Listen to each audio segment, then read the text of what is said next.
Bismillahirrahmanirrahim. Alhamdulillahi rabbil alamin. Wassalatu wassalamu ala asyrafil anbiya'i wal mursalin. Sayyidina wa habibina wa syafi'ina Muhammadin wa ala alihi wa sahbihi ajma'in. Alhamdulillah, segala puji bagi Allah SWT yang telah bagi kita nikmat Islam, nikmat iman dan nikmat untuk ilmu. Mudah-mudahan majlis ilmu yang kecil ni jadi amalan yang salih akan teman kita di kubur insya-Allah. Dan mudah-mudahan Allah SWT hapuskan segala dosa kita dan tukar dia jadi pahala yang besar. InsyaAllah hari ini kita akan muzakarah satu kitab, nama dia Manhajiyatut Ta'allum, untuk Dr. Syekh Ahmad An-Nabawi, salah seorang ulama Al-Azhar Al-Sharif. Dan beliau merupakan guru saya dan banyak saya ambil istifadah daripada beliau. Okay, dalam buku ni bagi tahu ada dua tujuan untuk dipelajari buku ni. Yang pertama, al-gharadu min hadhihi al-manhajiyah wad'u tasawwur 'am baina yaday talib al-'ilm liya'rif awwalan kayfa kana yusna'u al-'alim wa kayfa kanat tusaghu 'aqliyatuhu. Dia beritahu tujuan daripada dikarang kitab yang mulia ini, memberi gambaran yang umum untuk penuntut ilmu khususnya, untuk bagaimana seorang alim tu dibina. Jadi ramai di kalangan kita yang tahu betapa hebatnya orang alim dari segi pengetahuannya, ilmunya, maklumatnya, gambarannya terhadap masalah-masalah. Tetapi kita tak tahu bagaimana seorang alim tu dibina, bagaimana tingkatannya daripada permulaannya, perjalanannya menjadi orang alim. Dan yang paling penting, bagaimana mentaliti seorang alim tu dibina. Dulu guru-guru selalu sebut tentang mentaliti seorang penuntut ilmu dan mentaliti seorang alim. Mentaliti ni penting, terutama zaman sekarang ni yang dikatakan maksudnya mentaliti sangat cetek. Bila kita dengar apa-apa cerita, kita membenarkan.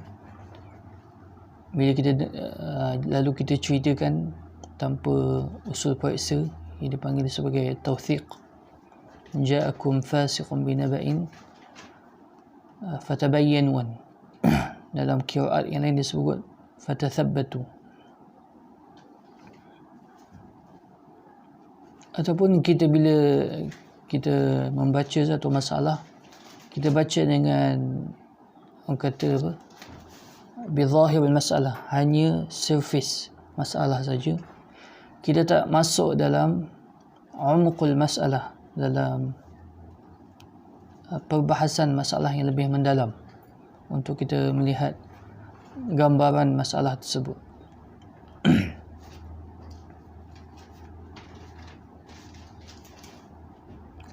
Okay, dan tujuan yang kedua daripada kitab yang mulia ini diadakan an nukhrija ikhwanana ar-raghibin fi at-ta'allum min halati at-tashwish wal ghabash allati yata'arraduna laha fi bidayat at-talab fala ya'rifuna bima yabda'un wa limadha yaqra'un.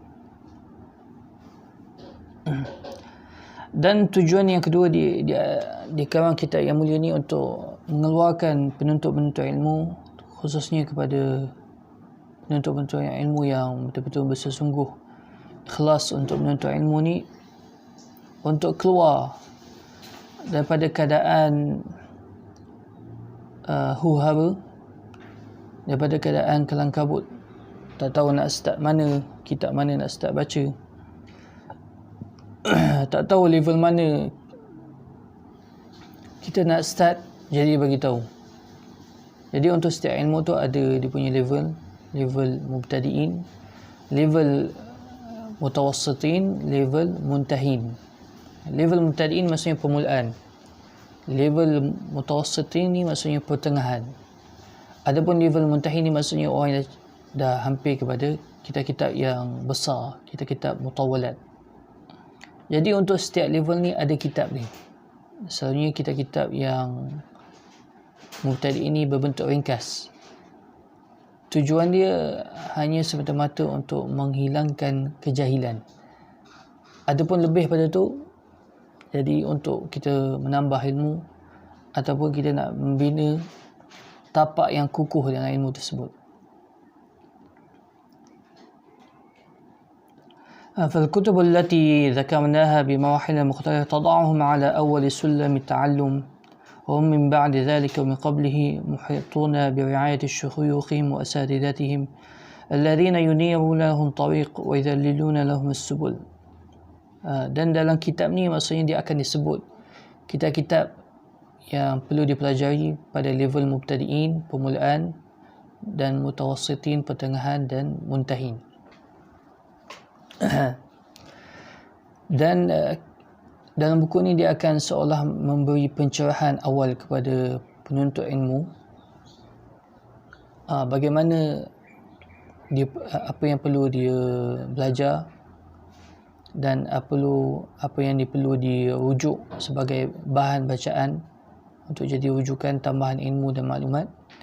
Dan dalam masa sama dia tak boleh ketinggalan, maksudnya dia tak boleh berpisah daripada guru dia, daripada syekh dia, daripada tuan guru dia. Dia perlu melaksanakan dua perkara ni. Yang pertama maksudnya dia sentiasa mempelajari, tingkatkan upgrade dia punya ilmu, maksudnya belajar talaqi, jumpa guru, dan dia perlu banyak murajaah, dan dia perlu banyak mutala'ah, dan dia perlu banyak buat talkhisul masail, maksudnya dia apabila dia dah mutala'ah dan murajaah, dia perlu kepada membuat ringkasan untuk memudahkan masail-masail tersebut kekal dalam ingatan. Dan yang paling penting, kita tak boleh berpisah daripada guru-guru kita. Apa-apa masalah yang kita hadapi, kita terus rujuk guru kita. Kalau kita ada kontak dia orang, nombor dia orang, kita terus tanya. Macam saya, apa-apa masalah yang saya hadapi, yang saya confuse, tak tahu ataupun tak pasti, terus tanya guru saya. Sebaiknya kita cuba cari masalah tersebut. Kita cari masalah tu sendiri dulu. Mungkin dalam kitab-kitab, kita cari sini, cari dalam kitab tu, dalam kitab ni. Kalau tak jumpa, kita mungkin cuba cari kat internet. Kalau tak jumpa juga, mungkin kita cari guru kita supaya ilmu tu lebih terjaga kesahihannya, insyaAllah. Jadi insyaAllah kita akan lanjutkan pembacaan kitab ni pada kelas akan datang, insyaAllah. Mudah-mudahan Allah SWT beri kita gambaran yang jelas tentang cara bagaimana menjadi seorang penuntut ilmu sebenar, sehingga menjadi seorang alim yang memberi manfaat kepada diri sendiri dan umat manusia, insyaAllah. Subhanallah bihamdih, subhanakallahumma bihamdik, asyhadu an la ilaha illa ant, astaghfiruka wa atubu ilaik.